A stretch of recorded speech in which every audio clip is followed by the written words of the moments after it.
Walaupun tadi dibilang orang paling lemah, the least dangerous. Ya, the least dangerous.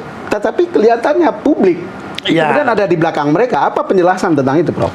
Ya, kekuatan daripada MK itu seperti kita katakan tadi, ketika publik setuju tentang apa yang menjadi putusan dia, dan biasanya ada satu pertentangan atau oposisi lah, atau perlawanan dari yang diwajibkan untuk melaksanakan itu, atau alamat dari putusan itu, dalam hal ini pemerintah dan DPR, maka terserah kepada rakyat sekarang di mana rakyat itu berada sebagai sumber kedaulatan itu. Dan kalau dia berada di Mahkamah Konstitusi, tentu dia menginginkan perubahan di pihak pemerintahan dan DPR.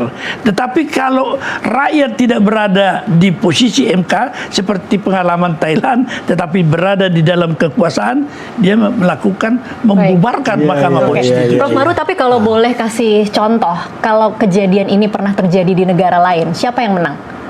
Nah, pada waktu itu di Thailand, ya kita pada waktu itu ada persis rapat di Thailand waktu itu, kemudian ada pengumuman dibubarkan, hakim-hakim MK itu di hadapan kita menangis lah ya.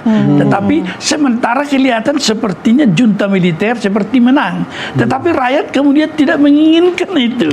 Dan itu makanya menjadi goncangan itu harus dialami begitu, dan itu it takes time, it takes money kan. Itu yang menyebabkan sebenarnya hal-hal semacam ini harus kita hindarkan. Kalau lihat apa yang terjadi di lapangan dengan yang Tasya sebut tadi, bagaimana masifnya demo, rasanya publik itu berpihak pada MK, dan mestinya itu didengar oleh DPR. Mestinya didengar oleh DPR, dan mestinya juga didengar oleh pemerintah. Yang saya dengar kemarin itu, Prof, jadi sebegitu cepatnya mereka menyelesaikan DIM. Padahal undang-undang ini atau revisi itu masih menyisakan 490 DIM plus 149 DIM tambahan. Itu menurut orang dalam yang saya tanya tadi pagi. Dia bicara seperti itu, dan ini begitu cepatnya, hanya sehabis 2 batang rokok selesai. Jangan-jangan memang fokusnya memang di 2 item itu. Ya, memang fokusnya 2 item, tetapi yang lain-lain juga kan pasti akan ada hubungannya, tidak bisa berdiri sendiri. Jadi itu cukup banyak begitu, tapi itu sebegitu cepatnya selesai, lalu orang bilang, ngomong, ini kenapa bisa secepat itu? Oh, perintah dari atas.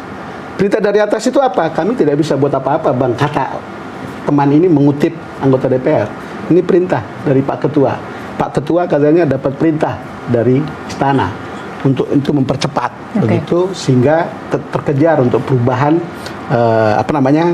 revisi itu yang bersaing dengan putusan MK. Kira-kira begitu.